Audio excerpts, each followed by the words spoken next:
El transistor como interruptor. Bueno, como comentamos, pues retomamos lo que es el transistor de unión bipolar, conocidos como 2BJT. Y estos se pueden utilizar como interruptor cuando trabajan tanto en saturación o trabajan en corte. Veamos. El transistor, bueno, esta es la forma en que es polarizado. Se alimenta con voltaje en lo que es la parte de colector. Nunca olviden poner las resistencias, es parte fundamental. A veces en el emisor se suele poner una resistencia, a veces no es tan necesario, sobre todo en esta forma de interrupción, de interruptor. Y aquí, a la base, lo que se hace es ponerle un voltaje de 0 volts. ¿Qué quiere decir cuando hay esto? Quiere decir que si nosotros manejamos esta configuración, el transistor no va a tener no va a tener corriente que fluya por aquí y se va a conocer, va a aparecer como si estuviera abierto. ¿Por qué es importante esto?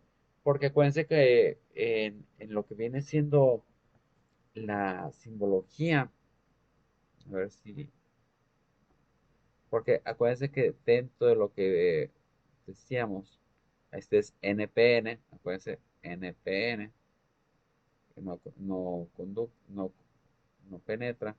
Entonces tenemos aquí el colector, la base y el emisor. En esta configuración de aquí, nosotros podemos apreciar que llega corriente. Y para que la corriente fluya y pueda salir por el emisor, es necesario que la base también le dé un empuje, se polarice el material P para que permita el flujo y ahora sí que los dos se sumen y salgan.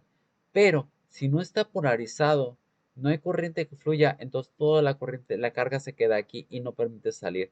Por lo tanto, la carga de la corriente no va a fluir y no va a pasar por el emisor y se considera que está abierto.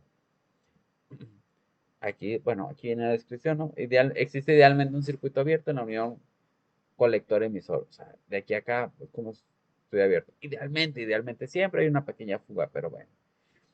Ahora bien, saturación. ¿Qué significa saturación?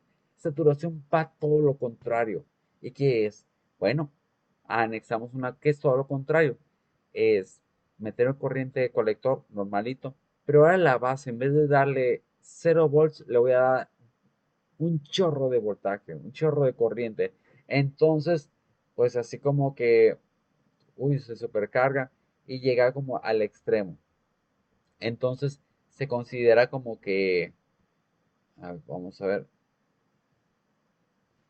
igual, tengo lo que viene siendo mi material, NPN. Aquí tengo mi colector, mi base y mi emisor.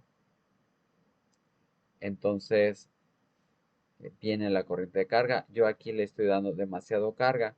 Está demasiado carga que esto se comporta como casi como un túnel y permite que todo pase, ¿sí? Entonces es visto como un circuito abierto.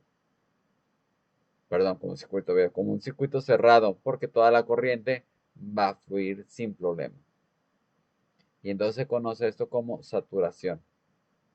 ¿Y en qué me afecta? Simplemente que no importa, digamos, si manejo 50 volts o si manejo 500 volts, no va a haber diferencia en el comportamiento del transistor porque toda la corriente de colector va a pasar por aquí igual, toda la corriente de colector.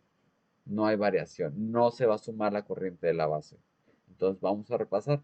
En corte, si yo tengo 0 volts, la corriente de colector no pasa y pues se ve como un circuito abierto. Y en cambio, cuando tengo mucha corriente de base, entonces satura y ahora sí toda la corriente de colector pasa igualito, no se le suma nada. O sea, eso es lo que viene siendo en saturación. ¿Cuáles son las condiciones de corte? Bueno, repasamos la condición de voltaje colector emisor. Aquí tenemos colector emisor. Si yo mido aquí con el multímetro, el voltaje colector emisor. Vamos a poner aquí un multímetro. Ahí está. su voltaje es igual al voltaje con el cual se alimenta. Y eso es semejante a un circuito abierto. Ahora, en saturación, dice, cuando la unión del emisor está polarizada, en directa, hay suficiente corriente de base para producir una corriente de colector máxima. El transistor, hay mucha corriente aquí y ahora pues pasa todo. Y entonces tenemos que la corriente de saturación es igual a la corriente de voltaje, a esta con la que estamos alimentando, sobre la resistencia de colector, que es la resistencia de colector de acá.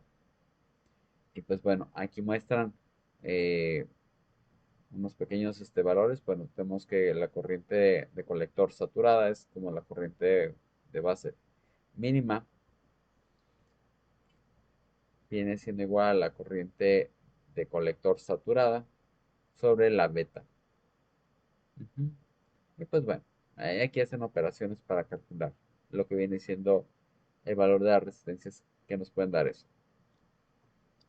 Perdón, aquí tenemos RB es igual, donde RB me lo estaba comiendo.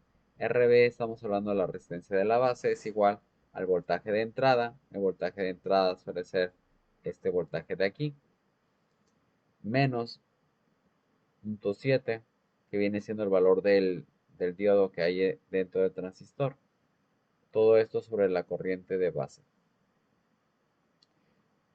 Y así es una forma en la cual yo puedo agarrar y calcular qué valor de resistencia es apropiado manejar para poder llegar a esta fase de saturación. Muy bien. En nuestra siguiente parte veremos la explicación de un pequeño problema acerca de cómo trabajar el transistor.